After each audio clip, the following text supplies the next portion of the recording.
गांव का नाम था जय हिंद। यह एक शांत गांव था, लेकिन एक रात ने सब कुछ बदल दिया। उस रात अचानक एक चीख ने गांव को झकझोर दिया। सब लोग अपने अपने घरों से बाहर आए, लेकिन तब तक बहुत देर हो चुकी थी। सुमन, गांव की एक प्यारी बेटी, को उसके घर के पास मृत पाया गया।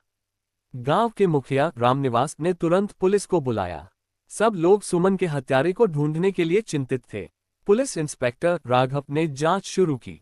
पहले तो उसने गांव के सभी लोगों से पूछताछ की, लेकिन सबका कहना था कि उन्होंने रात को किसी अजनबी को नहीं देखा। इसी बीच राघव को एक शक था। उसने गांव के एक युवक राजू पर ध्यान दिया। राजू को सुमन से प्यार था, लेकिन सुमन ने उसे ठुकरा दिया था। राघव ने राजू को बुलाया और उससे सवाल किए।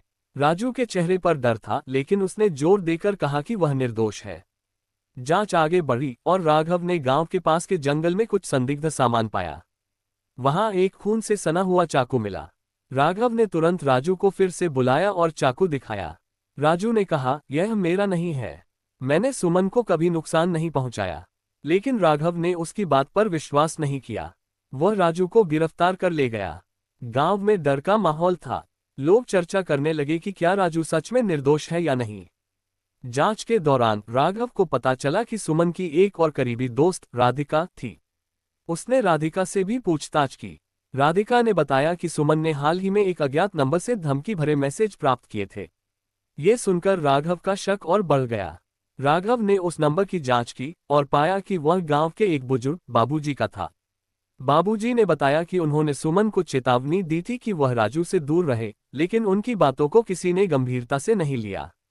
ये सुनकर राघव ने बाबूजी को हिरासत में लिया। कुछ ही समय में पुलिस ने बाबूजी के पास से एक डायरी भी बरामद की। डायरी में सुमन के बारे में कई भद्दी टिप्पणियां थीं।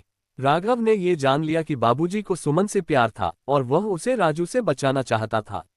अंततः राघव ने बाबूजी को गिरफ्तार किया और गांव वालों को सच्चाई बताई। गांव में हलचल मच गई। बाबूजी ने सब कुछ स्वीकार किया। सुमन की मासूमियत ने उसे पागल बना दिया था। गांव में सुमन की मौत का मातम छा गया, लेकिन इंसाफ मिला और राजू की बेगुनाही साबित हो गई। गांव फिर से शांत हो गया, लेकिन रात की वह चीख हमेशा के लिए सबके दिलों में बसी रही।